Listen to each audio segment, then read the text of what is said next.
ලෝක විනාශයට අපි බය වෙන්න දෙයක් නැහැ.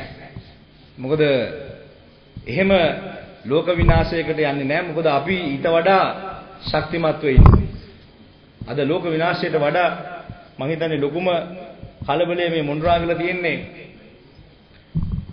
පිටසක්වල ජීවීන් ගැන.